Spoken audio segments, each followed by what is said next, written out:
jemaat yang dikasihi Tuhan, kita akan memulai ibadah offline loh.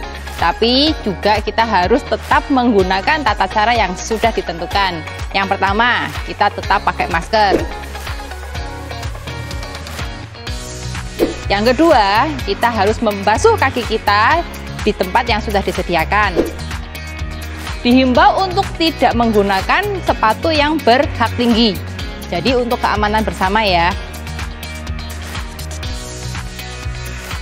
Yang ketiga, kita juga harus antri di tempat cuci tangan.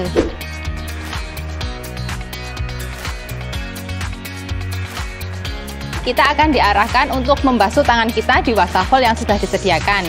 Di situ akan ada aser yang menghimbau saudara-saudara semua tetap menjaga protokol kesehatan. Yang keempat, kita akan melakukan pengecekan suhu. Bagi saudara-saudara semua yang suhu tubuhnya di atas 37,5 akan dikarantina sementara untuk menurunkan suhu tubuh dulu. Dan apabila suhu tubuh tetap 37,5, maka kami akan menghimbau saudara semua untuk pulang ke rumah masing-masing. Jadi bagi jemaat yang ingin ikut ibadah offline tapi kondisi tubuhnya tidak memungkinkan, dihimbau untuk tetap mengadakan ibadah online di rumah. Juga untuk usia 12 tahun ke bawah dan 65 tahun ke atas, kami menghimbau untuk mengadakan ibadah online dulu di rumah demi keamanan dan kenyamanan kita bersama. Yang kelima, kita akan memasuki ruang ibadah yang akan diantar oleh asir dan kita tidak boleh duduk berpindah-pindah.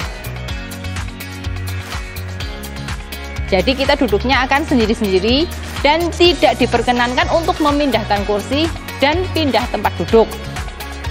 Yang keenam, setelah ibadah selesai, kita akan diarahkan untuk menuju pintu utama. Setelah itu kita harus pulang ke rumah masing-masing, tidak boleh berkerumun di depan ataupun di tempat parkir ya.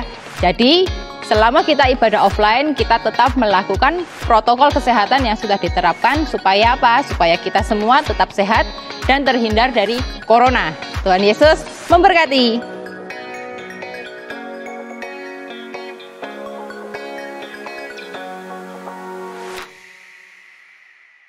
Shalom Bapak Ibu, Saudara-saudari sidang jemaat yang dikasihi oleh Tuhan. Kita berjumpa lagi dalam ibadah raya pada pagi hari ini. Kita akan berdoa biar kiranya Anda semua yang mengikuti akan streaming online pada pagi hari ini beroleh berkat yang terbaik dari tempat Maha Tinggi. Mari kita berdoa. Bapa Maha Kasih, kami berdoa kiranya ibadah dari umat-Mu berkenan kepadamu. Kami berdoa untuk saudara-saudari kami yang ada di rumah masing-masing yang mengikuti akan streaming online ini, kiranya turun akan segala berkat-berkat terbaik, turun kasih karunia dari Tuhan Yesus Kristus atas umat-Mu. Dan kasih karunia-Mu Tuhan akan membawa umat-Mu untuk dapat mengikuti ibadah raya pada pagi hari ini dengan hati terbuka, dengan lapar dan haus akan kebenaran.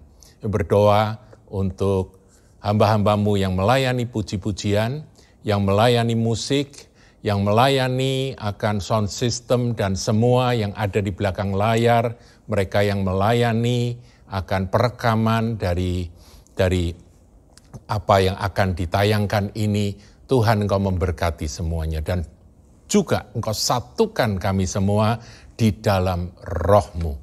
Meskipun secara jasmani kami berjauhan, tetapi di dalam roh kami satu adanya. Roh yang tak berbatas oleh jarak itu menyatukan kami di dalam kasih Kristus Yesus Tuhan. Kami mulai ibadah raya pada pagi hari ini di dalam nama Yesus Kristus, Tuhan dan Raja kami, Juru Selamat kami yang hidup. Amin. Shalom, semua jemaat Kahal yang ada di rumah, yang mungkin lagi ada di tempat kerja. Semoga semuanya dipenuhi dengan sukacita, sehat. Hari ini kita datang bersama-sama, kita mau menyembah Tuhan, kita kita mau mengingat betapa indahnya Tuhan, menikmati hadirat-Nya. Mari kita datang dengan hati seorang penyembah, nggak peduli musiknya, nggak peduli situasi di dunia, tapi hati kita dan tubuh kita ini adalah penyembahan buat Tuhan.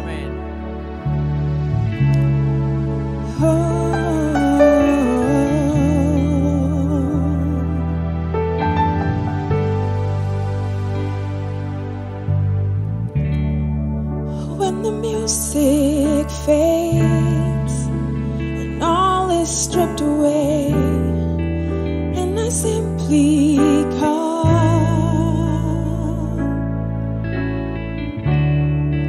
longing just to bring something that's a word that will bless your heart. I'll bring you more than a song, for a song in itself, it's not what you have required. You search much deeper within, through the way things appear, you're looking into my heart. I'm coming back to the heart of worship, and it's all about you. It's all about you, Jesus. I'm sorry, Lord, for the thing I've made it, when it's all about you.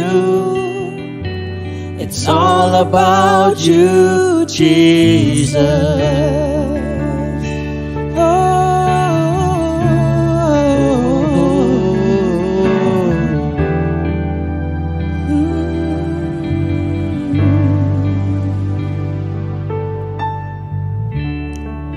When the music fades and all is stripped away, and I simply come, longing just to bring something that's a word that will bless your heart. I'll bring you more than a song, for a song in itself, it's not what you have required.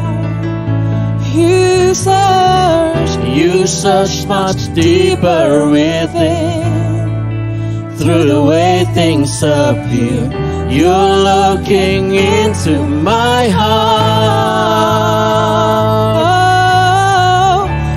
Coming back to the heart of worship, and it's all about you. It's all about you, Jesus. I'm sorry, Lord, for the thing I've made it, when it's all about you. It's all about you, Jesus. I'm coming back to the heart of worship, and it's all about you. It's all about you, Jesus.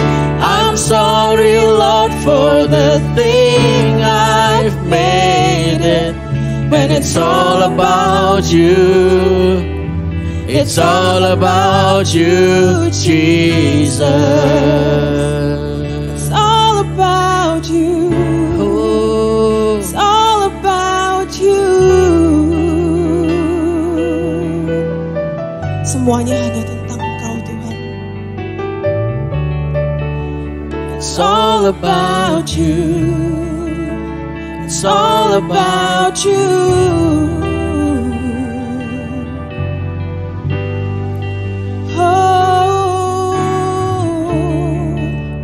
It's all about you.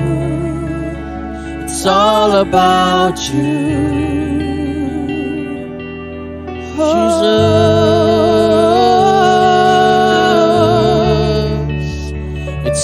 about you. It's all about you, Jesus. Only you. It's all about you. It's all about you. It's all about you. It's all about you, Jesus. It's all about you. It's all about you. I'm coming back. I'm coming back To the heart of worship, and It's all about you. It's all about you, Jesus. I'm sorry, Lord, for the thing I've made it. And it's all about you. It's all about you, Jesus.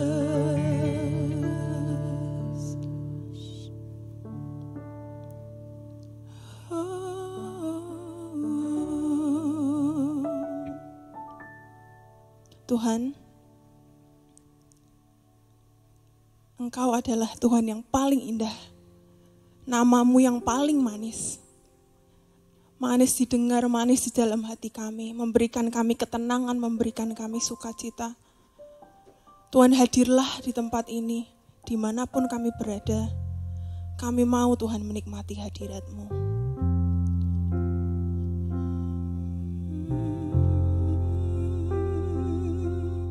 Kau sungguh indah tiada taranya. Kau sungguh indah tiada taranya. Sungguh menakjubkan. Sungguh ajaib untuk dimengerti. Lebih dari semua yang ada. Hikmat-Mu tiada terselami. Kasih-Mu dalam tak terduga. Kau sungguh indah tiada taranya. Mulia dan berkuasa, ku kagum hormat akan Engkau. Ku kagum hormat akan Engkau. Kau Allah yang layak dipuji. Ku kagum akan Engkau.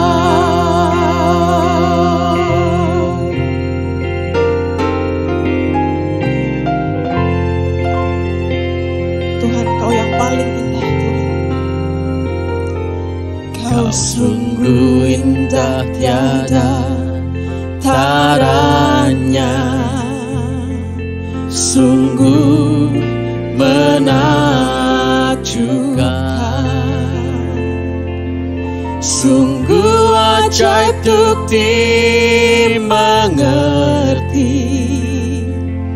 Lebih dari semua yang ada. Hikmat-Mu tiada terselami. Kasih-Mu dalam tak terduga. Kau sungguh indah tiada taranya. Mulia dan berkuasa. Ku kagum hormat akan Engkau.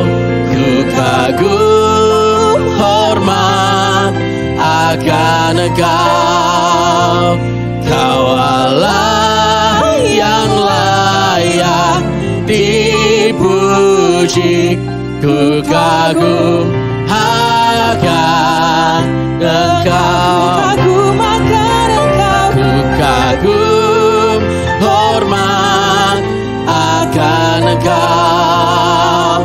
Ku kagum hormat akan Engkau.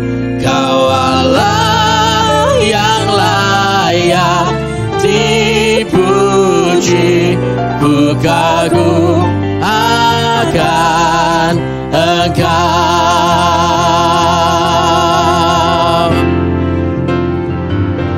Ku kagum Hormat akan Engkau. Ku kagum hormat akan Engkau.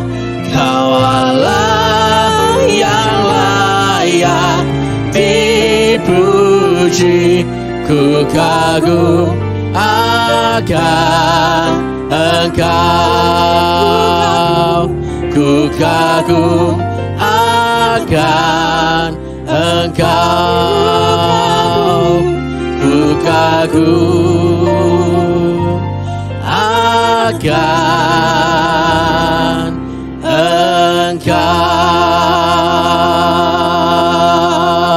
Engkau. Kami kagum akan Engkau Tuhan. Kau yang layak, Iya, Kau yang layak, iya, Kau yang layak.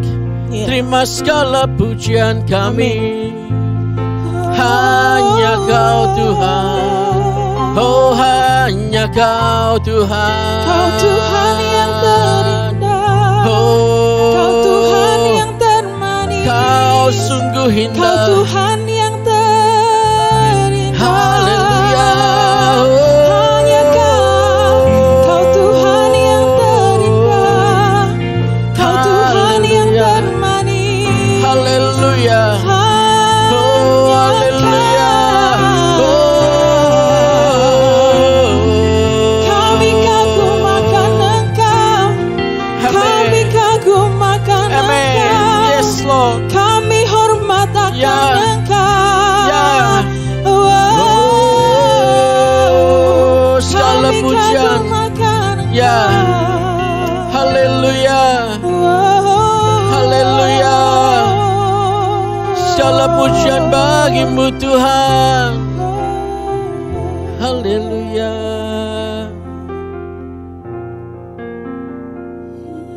Hanya bagimu Tuhan segala kemuliaan. Hanya bagimu segala pujian. Iya. Hanya bagimu, hanya bagimu. Hanya bagimu Tuhan. Ku kagum sembah Engkau Raja kami. Tiada yang sepertimu Tuhan. Terima kasih Bapa. Terima kasih Tuhan.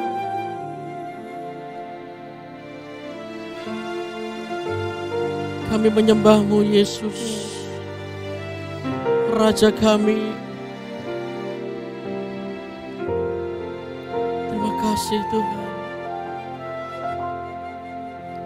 Hanya bagimu kemuliaan, hanya bagimu pujian. Ku kagum dan sembah wajah-Mu, Bapa ku cari wajah-Mu. Hanya bagimu kemuliaan, hanya bagimu pujian.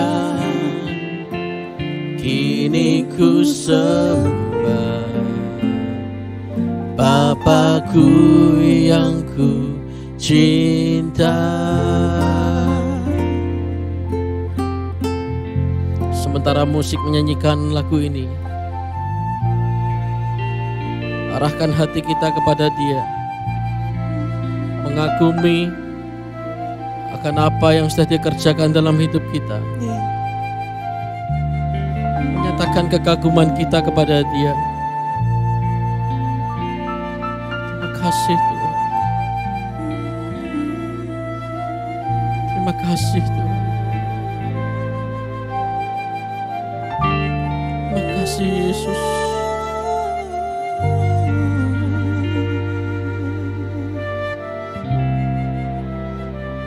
Mari kita nyanyikan sama-sama lagu ini.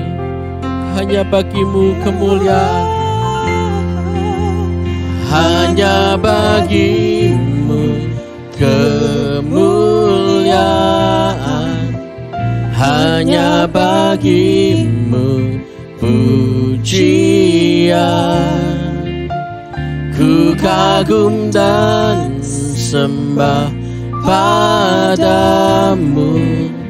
Bapa, ku cari wajah-Mu. Hanya bagimu kemuliaan, hanya bagimu pujian. Kini ku sembah Bapa-Ku yang ku cinta.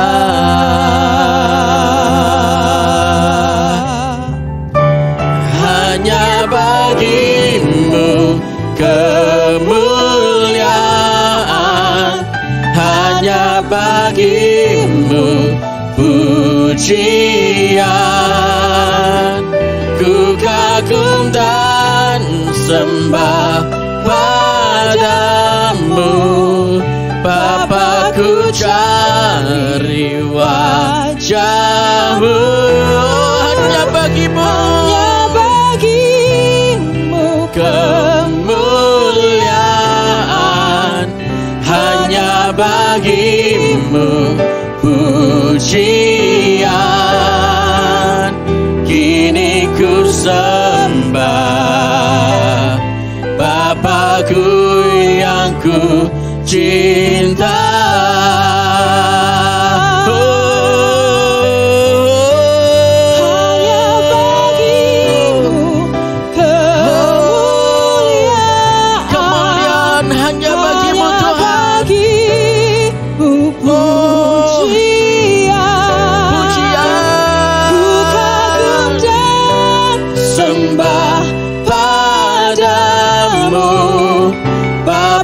Ku cari wajah-Mu,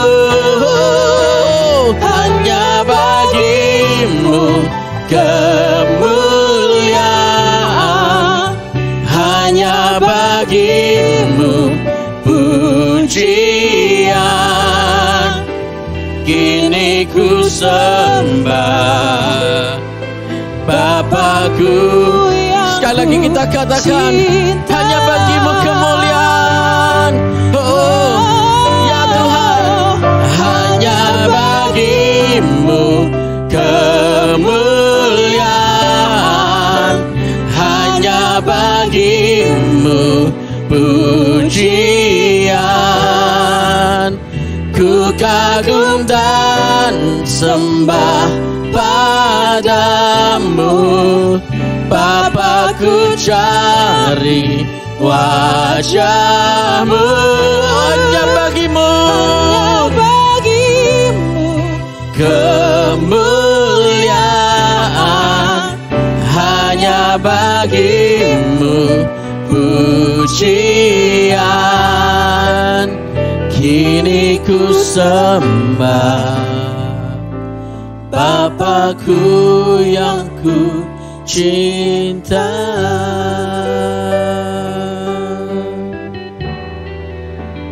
Kini ku sembah Bapa-Ku yang ku cinta. Kini ku sembah, kini ku sembah Bapa-Ku yang ku cinta.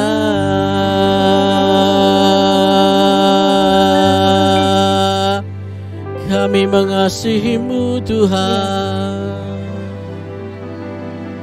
Kami mengasihi-Mu Yesus. Ya. Terima kasih. Terima kasih. Terima kasih Tuhan. Terima kasih Yesus. Kami mengasihi dan mencintai Engkau. Terima kasih. Haleluya. Amin. Bapak Ibu saudari terkasih, ini adalah minggu pertama dari bulan Agustus dan kita akan sama-sama melakukan perjamuan kudus. Kita akan ambil bagian dari tubuh dan darah Tuhan. Bagi Anda yang ada di rumah, Anda dapat memakai roti apa saja dan juga air minum apa saja untuk sebagai ganti roti dan anggur. Nah, saudaraku, firman Tuhan memerintahkan supaya kita melakukannya untuk mengingat akan Dia. Apa yang kita ingat ketika kita melakukan perjamuan kudus? Kita mengingat akan korbannya. Bahwa Tuhan Yesus telah menyerahkan tubuhnya di atas kayu salib bagi saudara dan bagi kita. Bagi saya dan bagi kita semua. Nah, oleh sebab itu mari kita mengingat akan kasih-Nya. Saya akan bacakan firman Tuhan dari 1 Korintus 11 ayatnya yang ke-23. Kita pegang akan roti ini dan kita siapkan hati kita. Sebab apa yang telah kuteruskan kepadamu telah aku terima dari Tuhan, yaitu bahwa Tuhan Yesus pada malam waktu Ia diserahkan mengambil roti. Roti, saudaraku, yang diambil. Tetapi Dia berfirman seperti apa. Dan sesudah itu Ia mengucap syukur atasnya, Ia memecah-mecahkannya dan berkata, inilah tubuhku. Jadi roti ini adalah tubuh Tuhan. Yang diserahkan bagi kamu, perbuatlah ini menjadi peringatan akan aku. Mari kita mengingat akan kasih-Nya. Terima kasih Tuhan Yesus, Engkau telah menyerahkan tubuh-Mu hancur bagi kami. Engkau relakan tubuh-Mu terpaku di atas kayu salib. Bahkan sebelum itu, Engkau dilukai, Engkau dicambuk, Engkau dipukul. Semuanya untuk kami. Oleh bilur-bilur-Mu kami disembuhkan, oleh luka-luka-Mu kami dipulihkan. Dan kami percaya akan firman itu. Engkau telah genapi Tuhan bagian-Mu, dan bagian kami adalah percaya dan menerima. Inilah tubuh-Mu. Kami akan makan sama-sama di dalam nama Tuhan Yesus.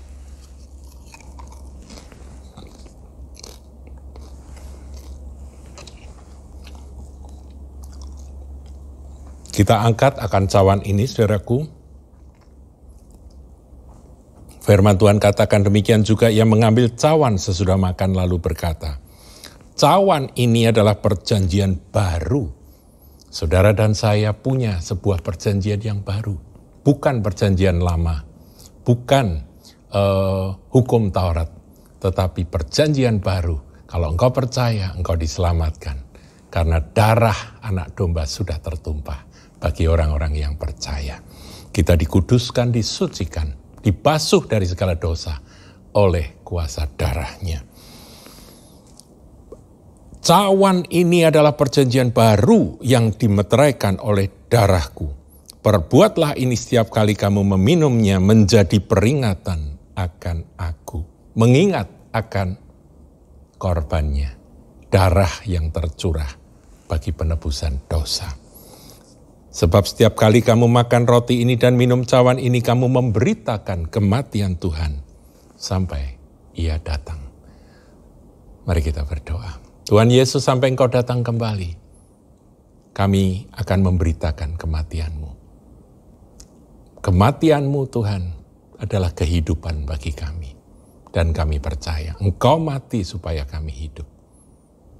Engkau dijadikan dosa supaya kami boleh dibenarkan. Pertukaran telah Engkau lakukan.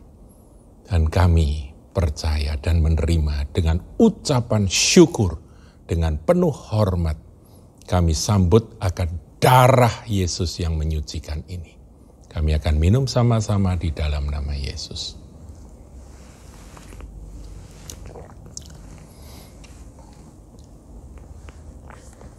Bagi Anda yang sakit, kita akan berdoa, saudara. Tumpangkan tangan di bagian yang sakit.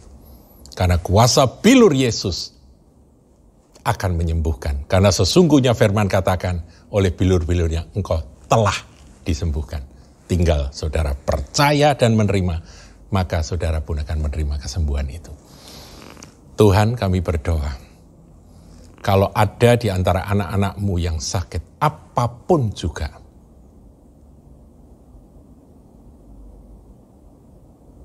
apa saja sakit penyakit, tidak peduli. Engkau telah dilukai, dan oleh luka-luka-Mu, oleh bilur-bilur-Mu, kami telah disembuhkan. Sebab itu kami menerima akan kesembuhan itu saat ini juga. Karena Engkau telah menebus kami dari segala sakit penyakit dan segala kelemahan. Terima kasih Tuhan Yesus. Kami sambut akan berkat kesembuhan oleh kuasa bilur-bilur Yesus. Ketika Tuhan Yesus naik ke kayu salib, kami percaya dalam nama Yesus, jadilah sembuh. 100% sembuh dan pulih. Haleluya, kami terima. Amin. Bapak, Ibu, Saudara yang terkasih dalam Tuhan, sebelum kita akan mendengarkan firman Tuhan, kita akan berdoa terlebih dahulu. Mari satukan doa kita bersama-sama. Tuhan Yesus, kami percaya bahwa Engkau hadir pada hari ini. Dan kami percaya bahwa kuasa-Mu tetap sama, dulu, sekarang, dan selama-lamanya. Hari ini kami berdoa Tuhan untuk pelayanan memberkati gereja kami. Kami berdoa kiranya Engkau memberkati pelayanan memberkati, baik beasiswa Tuhan, baik diakonia Tuhan, baik pelayanan memberikan makan buat orang-orang, baik pelayanan beasiswa. Kami berdoa di dalam nama Yesus, juga panti asuhan atau keyboard ini Tuhan. Kami berdoa kiranya anugerah-Mu turun atas setiap pelayanan memberkati ini. Kalau Engkau melibatkan gereja kami untuk terlibat dalam pelayanan memberkati ini, Tuhan memberkati hamba-hamba-Mu yang mendukung pelayanan ini Tuhan, baik secara daya, dana, dan doa Tuhan. Berkati hamba-hamba-Mu. Terima kasih Bapa. Kami juga sekali lagi berdoa untuk pemerintahan bangsa Indonesia ini. Berkati pemerintahan Indonesia ini Tuhan. Dari Presiden kami, Bapak Jokowi, Wakil Presiden kami, menteri-menteri yang ada, gubernur, wali kota, camat, bupati, sampai ke daerah-daerah, sampai ke desa-desa. Tuhan memberkati dalam nama Yesus. Berikan takut akan Allah Tuhan, akan bangsa ini Tuhan. Sekali lagi kami berdoa di dalam nama Yesus. Tuhan berikan Bapak Jokowi sebagai pemerintahan Indonesia, Presiden negara Indonesia, keputusan yang tepat untuk kami boleh berjalan di masa pandemik ini. Terima kasih berkat-Mu yang terbaik untuk jemaat gereja Kahal. Supaya Tuhan Engkau memberkati gereja ini, memberkati setiap jemaat yang ada, memberkati setiap pemimpin-pemimpin yang ada. Terima kasih, kami siap mendengarkan firman Tuhan, biar hati kami seperti tanah yang subur, sehingga ketika firman-Mu diberitakan, tertanam, bertumbuh, dan berbuah dalam hidup kami. Jadikan kami pelaku-pelaku kebenaran firman Allah. Di dalam nama Yesus, kami berdoa dan mengucap syukur. Yang percaya bersama-sama berkata, amin. Shalom Bapak Ibu saudara-saudari, kita akan merenungkan firman Tuhan dan untuk awal bulan Agustus ini ya kita sudah melalui beberapa bulan akan masa pandemi. Saya beri judul firman ini dari pandemi menuju ke resesi. Agak kurang enak ya judulnya, tapi kita percaya bahwa kalau kita punya firman, maka kita punya solusi. Kita punya janji. Saudaraku, saya akan mengingatkan saudara tentang firman yang pernah saya sampaikan. Kalau nggak salah tanggal 5 April. Masih ada, kalau saudara cari di YouTube channel kita, GKB Kahal Semarang, saudara cari bagian firman Tuhan, khotbah minggu. Nanti saudara akan temukan yang tanggal 5 April Nah, di situ saudaraku ada janji Tuhan yang dinyatakan, dan saya percaya ini janji bagi kita, jemaat Kahal, saudaraku. Dan itu terambil dari Wahyu 3 ayat yang ke-7 dan seterusnya, yaitu tentang jemaat Philadelphia. Saya tidak akan ulangi khotbah itu, saudara bisa ulangi sendiri kalau saudara ingin mengulanginya. Nah, Philadelphia itu adalah satu jemaat yang dikatakan kekuatannya tidak seberapa, jemaat yang kecil, tetapi mereka punya ciri khas sesuai dengan namanya, yaitu Philadelphia, yaitu kasih persaudaraan. Maka yang diharapkan oleh Tuhan bagi jemaat ini adalah sesuai dengan namanya, jemaat ini boleh saling mengasihi. Tidak ada pertengkaran, tidak ada iri hati, tidak ada kepahitan di antara satu dengan yang lain, tetapi mereka saling menopang, saling mendukung, saling mengasihi dalam tubuh Kristus. Nah, saudara, kepada Philadelphia itu ada perkenan Tuhan. Makanya dikatakan, kalau kita lihat ayat yang ini sedikit mengulang, saudaraku ya, ayat yang ke-8, dikatakan, aku tahu segala pekerjaanmu, lihatlah aku telah membuka pintu bagimu yang tidak dapat ditutup oleh seorang pun. Jadi ada perkenan Tuhan secara spesial, secara khusus kepada jemaat ini. Aku tahu bahwa kekuatanmu tidak seberapa, namun engkau menuruti firmanku. Jadi ciri positif dari jemaat Philadelphia adalah nurut pada firman Tuhan, meskipun menyadari kekuatannya tidak seberapa. Bahkan Tuhan pun menyatakan kekuatanmu tidak seberapa. Dan engkau tidak menyangkal namaku. Ini penting, saudaraku ya. Pengharapan kita hanya di dalam nama Yesus dan kita tidak pernah menyangkal namanya. Nah, kemudian kalau kita lihat, saudara, ayat yang ke-10, dikatakan, karena engkau menuruti firmanku untuk tekun menantikan aku. Jadi menuruti firman diulang lagi, dan tekun menantikan dia, menantikan firman-Nya, menantikan akan perintah-perintahnya, petunjuk-petunjuknya, dan menantikan kedatangannya kali yang kedua, maka aku pun akan melindungi engkau dari hari pencobaan yang akan datang atas seluruh dunia untuk mencobai mereka yang diam di bumi. Nah, saudaraku, ada janji Tuhan karena perkenan Tuhan ada atas jemaat Philadelphia, maka janjinya Tuhan akan melindungi dari hari pencobaan yang akan datang atas seluruh dunia untuk mencobai mereka yang diam di bumi. Nah, saya sudah sampaikan beberapa waktu yang lalu bahwa pandemi COVID-19 ini pertama kali sebuah musibah, sebuah penyakit pandemi yang direspon oleh seluruh negara-negara di dunia ini. Jadi tidak ada negara yang tidak merespon. Jadi ini betul-betul hari pencobaan, ya dikatakan pencobaan yang akan datang atas seluruh dunia. Menurut saya, sekarang ini waktunya, saudaraku, hari pencobaan seluruh dunia. Kalau hari pencobaan pada satu bagian dunia tertentu, itu mungkin sudah sering, saudara. Tapi ini seluruh dunia.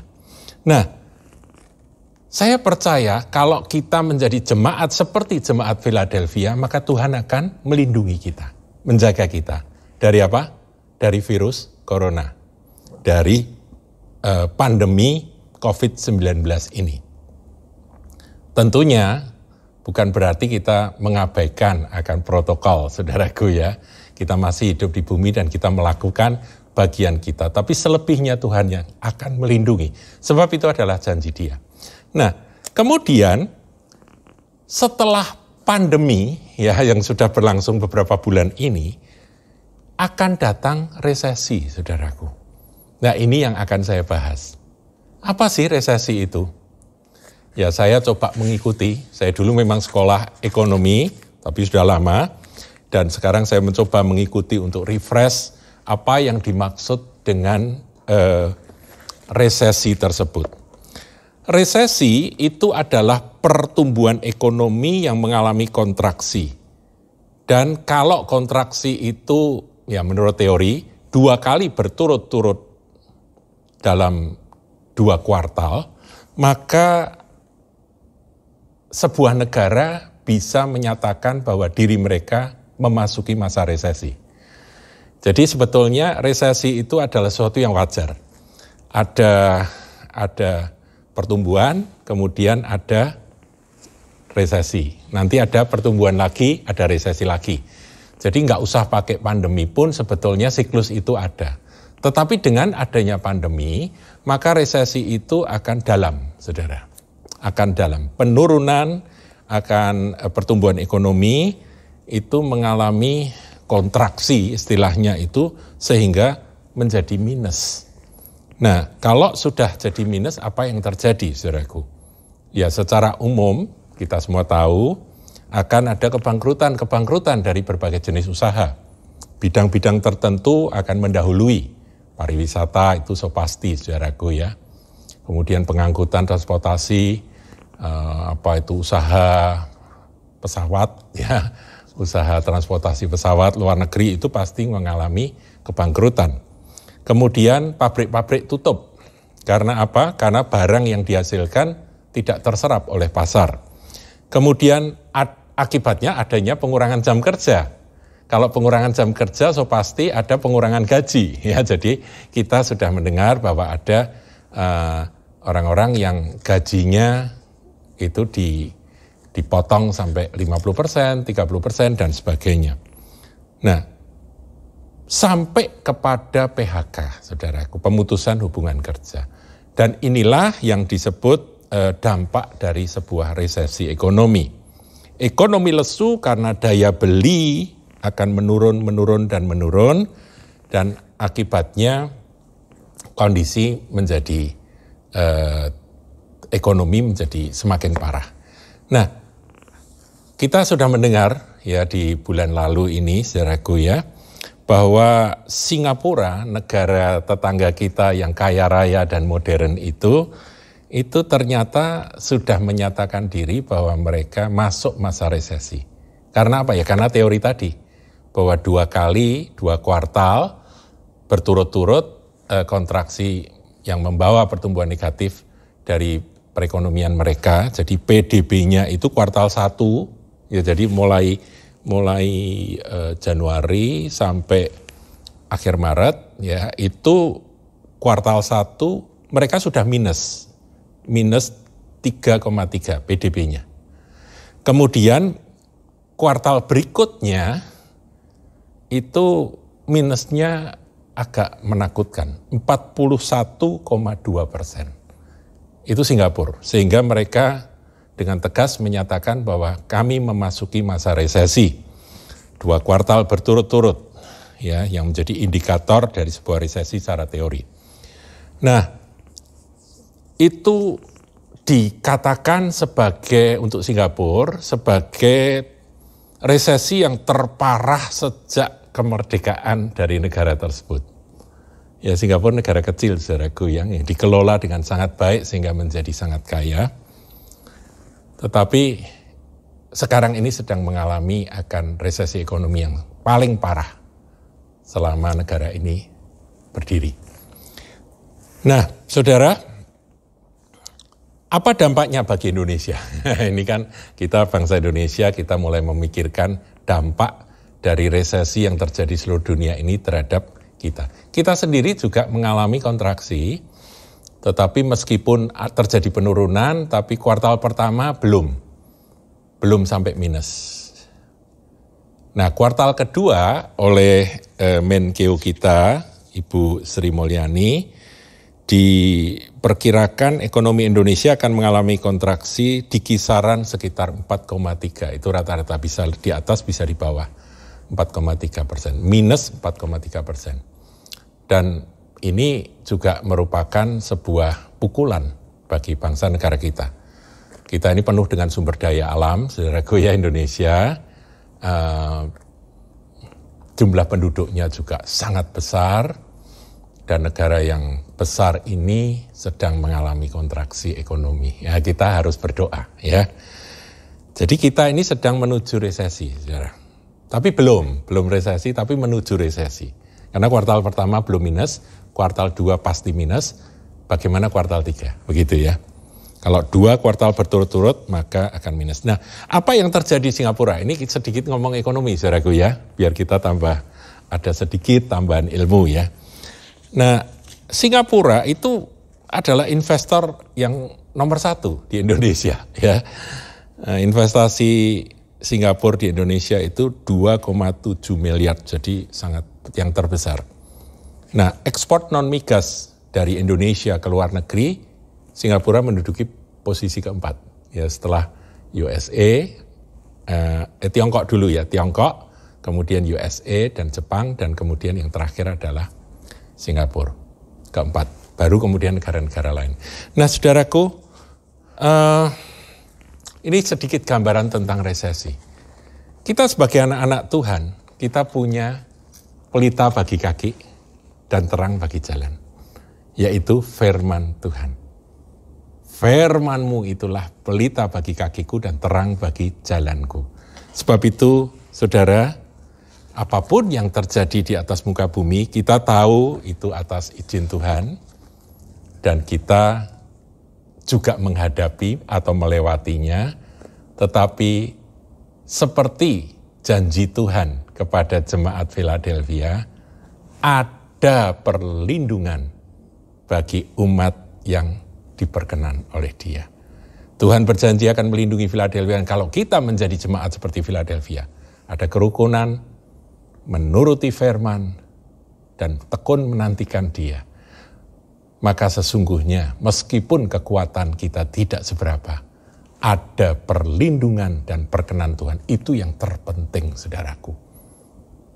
Sekuat apapun akan kondisi ekonomi sebuah negara atau sebuah perusahaan, kalau nggak ada perkenan Tuhan, bahaya mengancam hari-hari ini, saudara.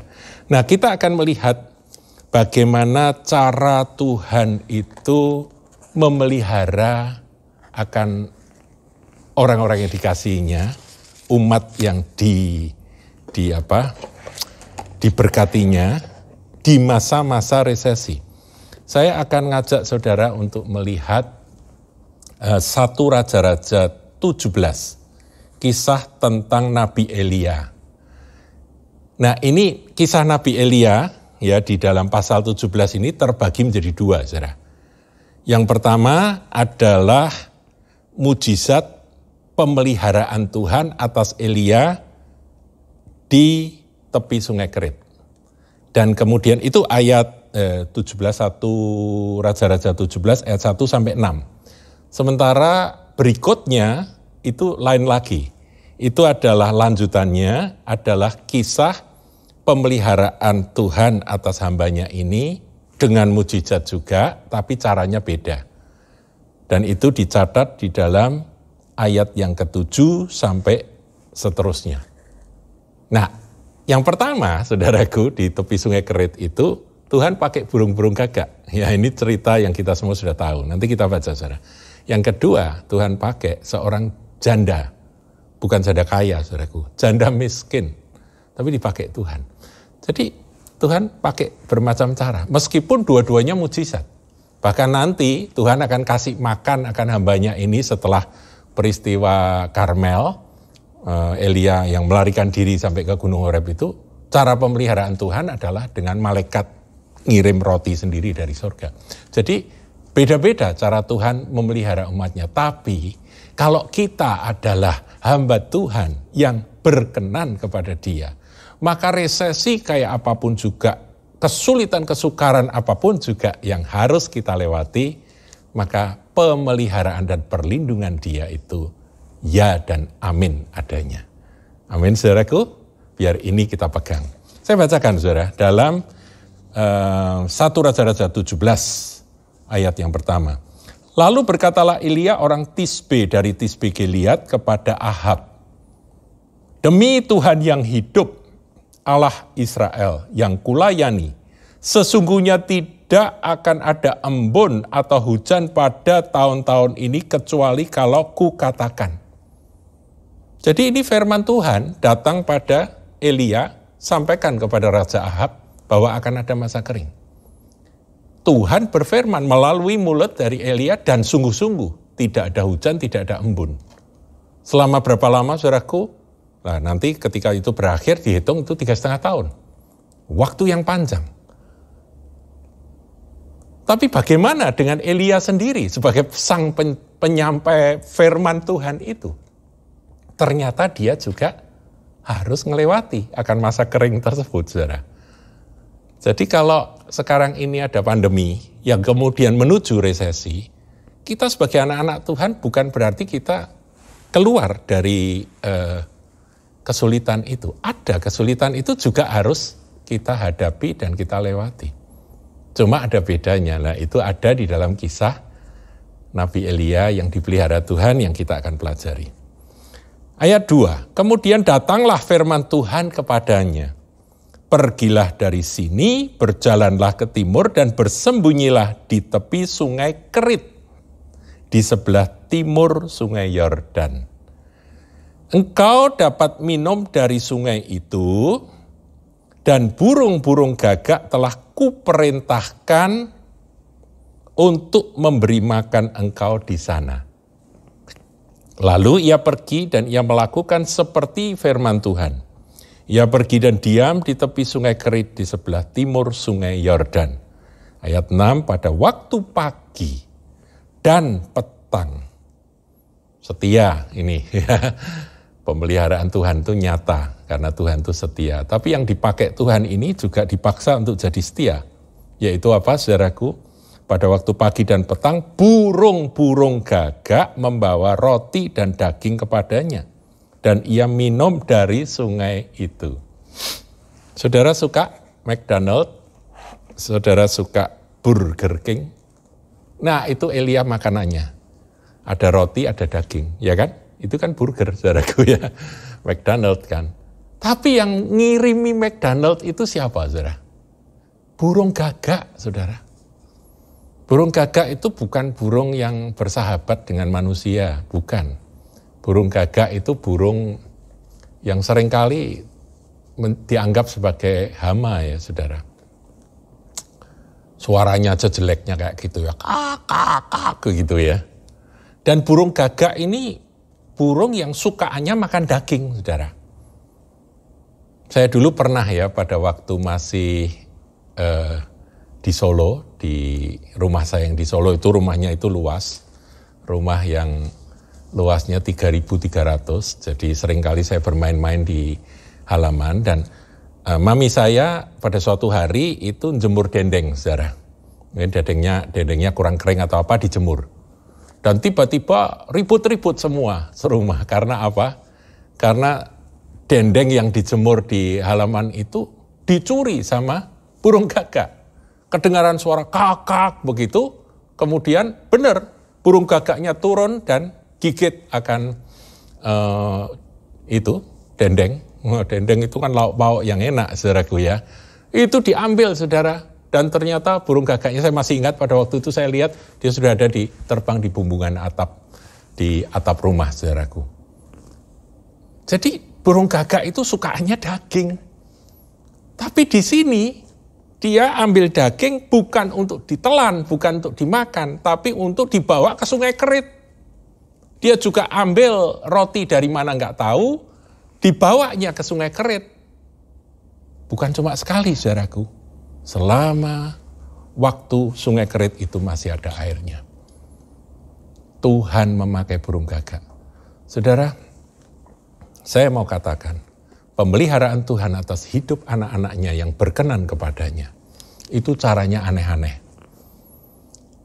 Tuhan akan pelihara Anda. Tuhan akan cukupkan segala kebutuhan Anda. Bahkan Tuhan peduli dengan gizi dari hambanya yang namanya Elia ini.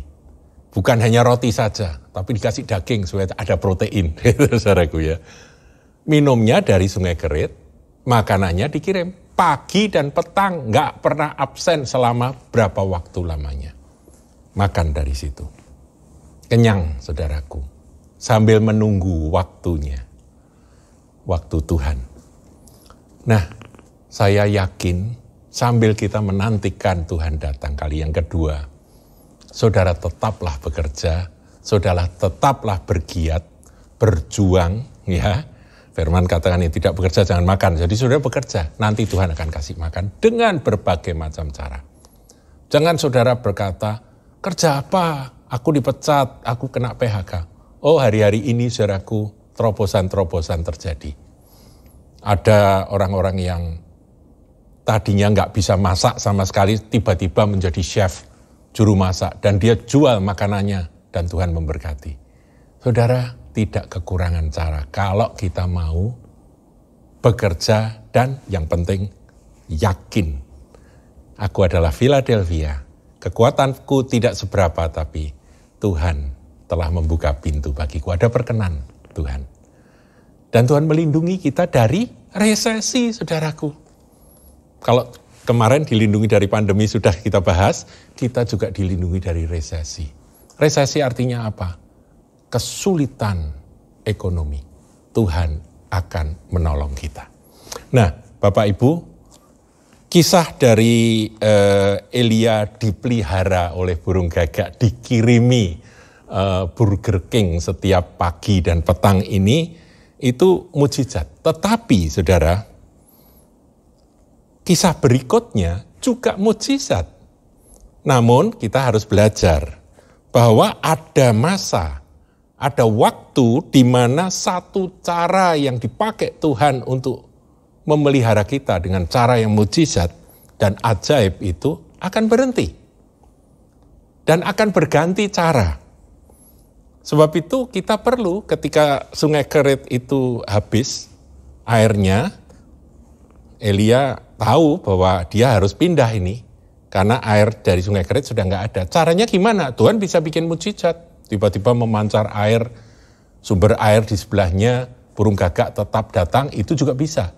Tapi dia bertanya pada Tuhan, dia berdoa, dia pasang akan telinga rohani mendengarkan. Demikian kalau saudara, satu cara Tuhan memberkati Anda, itu cara itu tiba-tiba berhenti atau berakhir. Saudara jangan takut, Tuhan punya cara lain supaya saudara punya pengalaman-pengalaman. Dan pengalaman-pengalaman itu memperkaya akan kesaksian kita, memperkaya akan hidup rohani kita.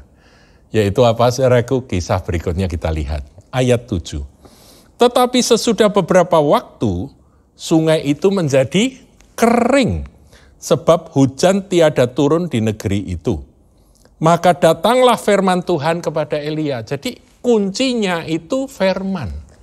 Nah kalau ada firman, pasang telinga dan siapkan hati untuk mentaati dan bertindaklah. Itu yang dilakukan oleh Elia. Demikian saudara jangan lepas dari firman Tuhan. Kita sudah punya janji-janji firman. Sudah baca firman, renungkan firman, sudah dengarkan firman. Saudara perhatikan akan perkataan Tuhan. Nanti Tuhan akan tuntun saudara. Sebab firman Tuhan adalah pelita bagi kaki kita dan terang bagi jalan kita. Bersiaplah pergi ke Sarfat yang termasuk wilayah Sidon. Dan diamlah di sana. Ketahuilah aku telah memerintahkan. Kalau tadi Tuhan memerintahkan burung-burung gagak, sekarang Tuhan memerintahkan. Jadi Tuhan yang ngatur semuanya. Kalau Bapa kita yang di sorga, Tuhan kita, Allah kita, Juru selamat kita, Tuhan kita yang mengatur semuanya. Dia yang merintah sana, merintah sini untuk melihara kita. Apa yang kita khawatirkan, apa yang kita takutkan, saudaraku? Ketahuilah aku telah memerintahkan, cuma kata berikutnya ini yang mungkin membuat kita sedikit, loh Tuhan kok aneh. Memang Tuhan seringkali pakai cara-cara yang aneh. Mujizat itu harus aneh, saudaraku. Kalau tidak aneh bukan mujizat kan? Seorang janda untuk memberi engkau makan, dalam benak dari Elia. Wah, mesti janda yang kaya raya begitu ya. Sesudah itu ia bersiap lalu pergi ke Sarfat. Setelah ia sampai ke pintu gerbang kota itu, tampaklah di sana seorang janda sedang mengumpulkan kayu api. Tuh kok jandanya bukan janda kaya, tapi janda miskin sedang mengumpulkan kayu api. Tapi Roh Kudus bicara, itu orangnya. Ia berseru kepada perempuan itu, katanya, cobalah ambil bagiku sedikit air dalam kendi supaya aku minum. Jadi rupanya Elia kehausan, saudaraku ya. Ketika perempuan itu pergi mengambilnya, ia berseru lagi, cobalah ambil juga bagiku sepotong roti. Elia juga lapar, saudara, selain haus juga lapar. Perempuan itu menjawab, ini perhatikan saudaraku, ini keajaiban yang kedua. Demi Tuhan Allahmu yang hidup, sesungguhnya tidak ada roti padaku sedikit pun, kecuali segenggam tepung, saudaraku, kecil, sedikit. Dan dalam tempayan dan sedikit minyak, ada minyak tapi sedikit, dalam buli-buli. Dan sekarang aku sedang mengumpulkan 2-3 potong kayu api, kemudian aku mau pulang dan mengolahnya bagiku dan bagi anakku. Dan setelah kami memakannya, maka kami akan mati. Saudaraku, ternyata bukan janda kaya, janda miskin, yang persediaan makanannya sudah las. Ya, sudah apa itu istilahnya,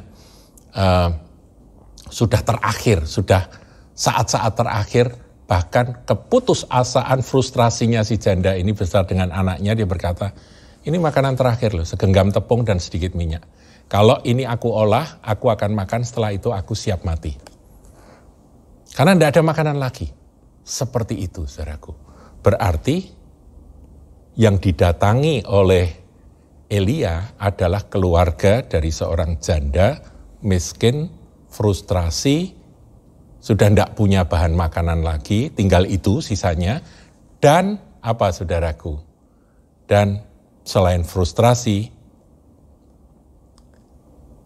betul-betul mengalami kemiskinan yang luar biasa. Ini adalah dampak resesi. Resesi kalau parah namanya depresi, saudaraku. Seperti yang terjadi di Amerika Serikat tahun 29 sampai tahun 30-an, saudara. Depresi ekonomi. Maka kami akan mati setelah kami makan. Jadi sudah putus asa beneran. Saya kira kalau Elia pakai pikiran manusia, ini apa enggak salah sih Tuhan?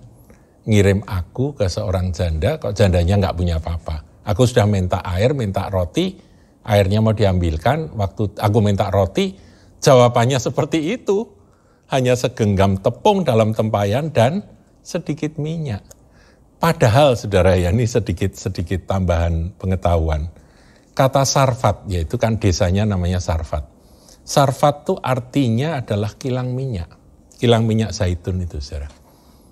Jadi minyak yang ada di buli-buli itu mestinya melimpah karena nama tempat itu adalah penghasil minyak. Tapi karena resesi sampai separah itu, saudara. Wanita janda itu sudah nggak punya minyak lagi untuk masak. Nah, ayat 13 ini adalah perkataan yang luar biasa dari Nabi Elia. Tetapi Elia berkata kepadanya, janganlah takut. Saudara, kalau kita sedang resesi, kata pertama yang harus kita ingat, aku tidak takut. Kalau Tuhan beserta dengan aku, siapa lawan aku? Kalau Dia menyertai aku, pasti Dia akan pelihara aku. Itu harus kita pegang erat-erat, kuat-kuat. Janganlah takut, aku tidak takut. Itu harus ada pada pengakuan kita. Pulanglah, buatlah seperti yang kau katakan. Tetapi buatlah lebih dahulu bagiku sepotong roti bundar kecil daripadanya. Dan bawalah kepadaku.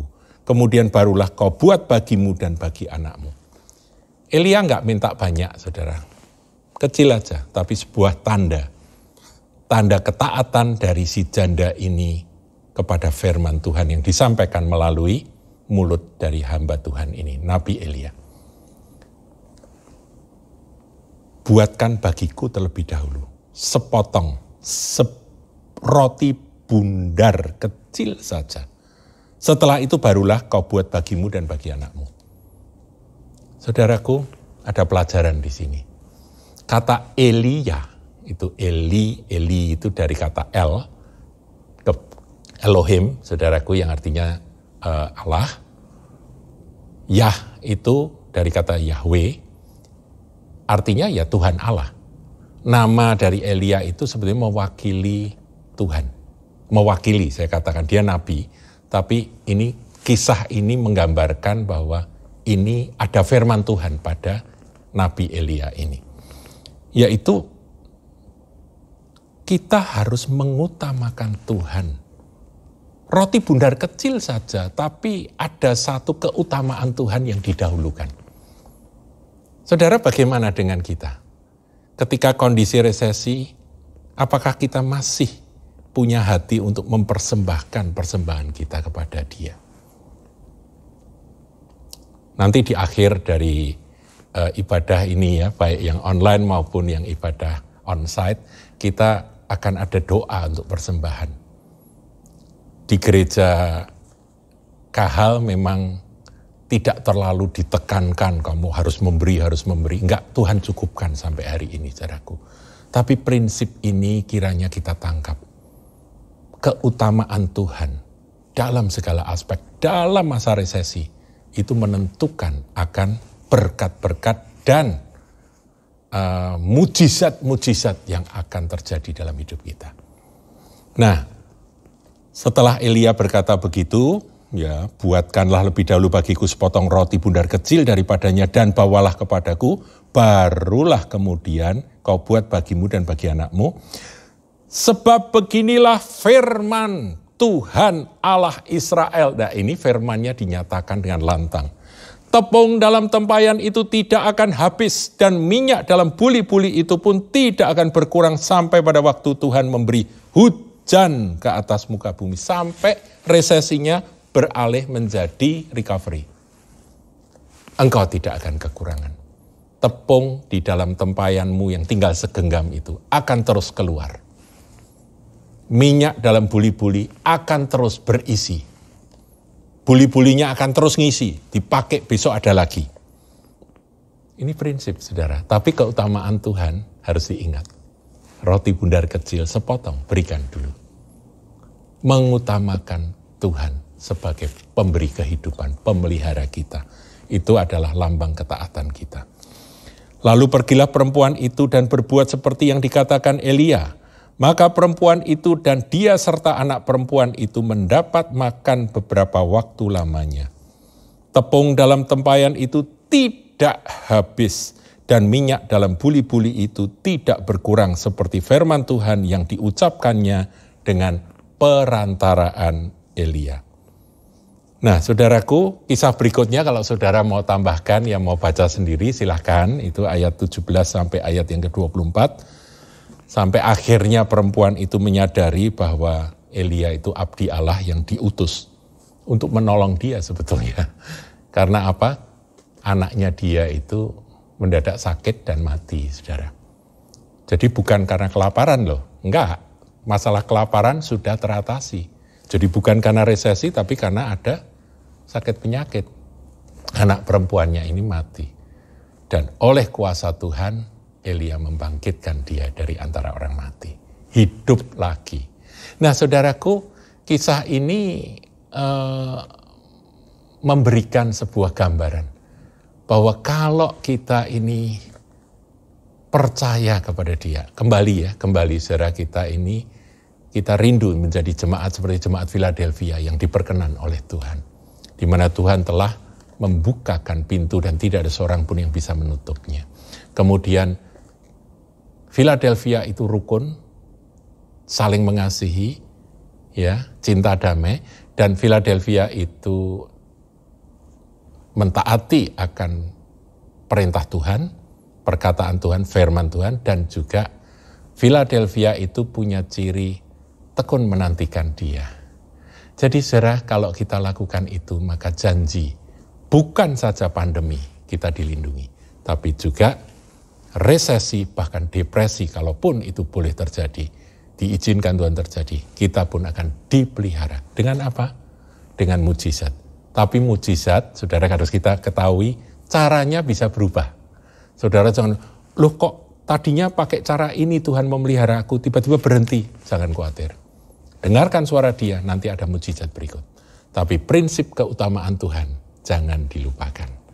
Itulah firman yang saya rindu sampaikan kepada Bapak Ibu Saudari memasuki akan bulan Agustus ini. Mari kita berdoa. Bapa Maha Kasih, kami rindu Tuhan. Seluruh kebenaran firman yang sudah kami dengar ini menjadi hidup dan menjadi kekuatan iman. Sebab iman itu timbul dari pendengaran akan firman di dalam hati kami, dalam diri kami. Tuhan, inilah kami anak-anak-Mu. Kami tahu hidup kami bukan berhenti di dunia ini saja. Kami adalah pewaris kerajaan surga. Tetapi selama kami menjalani hidup di dunia, Engkau akan jadikan kami contoh teladan. Seperti halnya Elia, contoh teladan sebelum dia diangkat ke surga. Demikian kami pun Tuhan. Kami mau jadi contoh teladan sebelum kami diangkat untuk bersama-sama dengan Tuhan selama-lamanya di surga. Tuhan, inilah kami, umat-Mu, umat tebusan-Mu. Kami bersyukur untuk firman yang sudah kami dengar sama-sama. Jadikan kami bukan hanya pendengar, tapi pelaku-pelaku firman. Bukan hanya beriman di dalam hati, tapi menjadi orang yang bertindak dengan iman. Berkata-kata dan bertindak dengan iman. Di dalam kasih karunia Tuhan Yesus Kristus yang ajaib, kami berdoa dan serahkan diri kami. Haleluya. Amin. Saudaraku, setelah kita sama-sama mendengarkan akan isi hati Tuhan disampaikan di dalam firman Tuhan tadi, tiba waktunya bagi kita untuk memberikan akan persembahan syukur kita. Kita akan memberikan baik perpuluhan maupun persembahan syukur kita kepada Dia. Dan itu semua ada di dalam kasih karunia-Nya. Saudara, kita tahu bahwa Tuhan sama sekali tidak melihat jumlah. Saya ingatkan lagi bahwa janda miskin yang memberi 2 peser dikatakan oleh Tuhan, dia memberi lebih banyak daripada yang lain.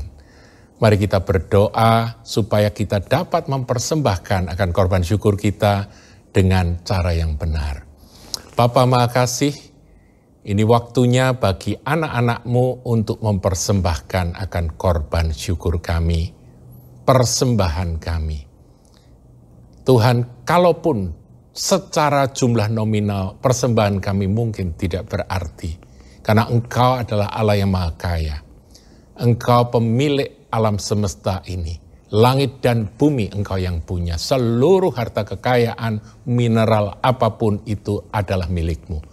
Sebab itu kami Tuhan, kalau Engkau izinkan menikmati akan berkat-berkat Tuhan, maka kami mau mengembalikan sebagian dari berkat itu untuk pekerjaan-Mu.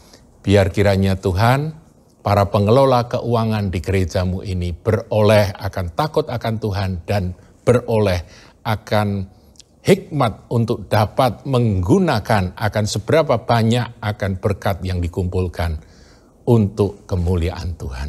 Kami bersyukur dan kami berdoa, kuduskan, sucikan, dan kami juga berdoa untuk mereka yang memberi dengan hati tulus. Tuhan, Engkaulah yang akan melipat gandakan apa yang ditabur itu.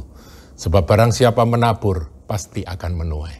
Kami percaya dan kami serahkan semuanya dalam kasih Yesus Kristus Tuhan. Mari sidang jemaat kita angkat kedua belah tangan kita terima berkat Tuhan. Para kekasih Tuhan umat tebusan biji mata Allah, setelah engkau menikmati akan hadiratnya dalam pujian penyembahan, setelah engkau makan dan minum dari tubuh dan darahnya, dan setelah engkau mendengarkan akan isi hati Tuhan disampaikan, dan bahkan setelah engkau memberikan akan persembahan syukurmu, maka sekarang turun kiranya penyertaan dari Yesus Kristus Tuhan selama-lamanya atas saudara-saudari yang dikasihinya. Engkau yang telah ditebus oleh kuasa darahnya akan disertai oleh kasih Bapa, kasih karunia Yesus Kristus dan persekutuan dalam kuat kuasa Roh Kudus. Dari hari ini, esok, dan sampai seluruh bumi penuh kemuliaannya, lutut bertelut, lidah mengaku, Yesus Kristus adalah Tuhan bagi kemuliaan Bapa. Kita semua yang diberkati katakan,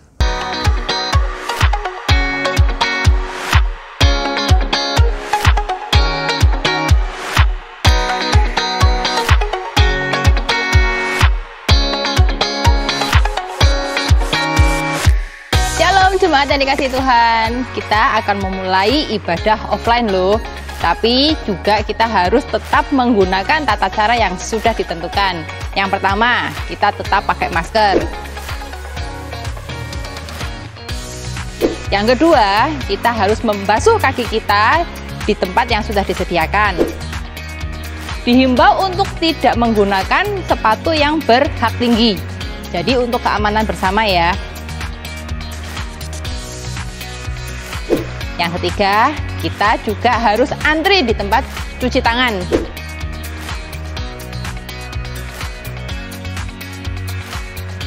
Kita akan diarahkan untuk membasuh tangan kita di wastafel yang sudah disediakan. Di situ akan ada aser yang menghimbau saudara-saudara semua tetap menjaga protokol kesehatan. Yang keempat, kita akan melakukan pengecekan suhu. Bagi saudara-saudara semua yang suhu tubuhnya di atas 37,5 akan dikarantina sementara untuk menurunkan suhu tubuh dulu. Dan apabila suhu tubuh tetap 37,5, maka kami akan menghimbau saudara semua untuk pulang ke rumah masing-masing. Jadi bagi jemaat yang ingin ikut ibadah offline tapi kondisi tubuhnya tidak memungkinkan, dihimbau untuk tetap mengadakan ibadah online di rumah. Juga untuk usia 12 tahun ke bawah dan 65 tahun ke atas, kami menghimbau untuk mengadakan ibadah online dulu di rumah demi keamanan dan kenyamanan kita bersama. Yang kelima, kita akan memasuki ruang ibadah yang akan diantar oleh asir dan kita tidak boleh duduk berpindah-pindah. Jadi kita duduknya akan sendiri-sendiri dan tidak diperkenankan untuk memindahkan kursi dan pindah tempat duduk. Yang keenam, setelah ibadah selesai, kita akan diarahkan untuk menuju pintu utama.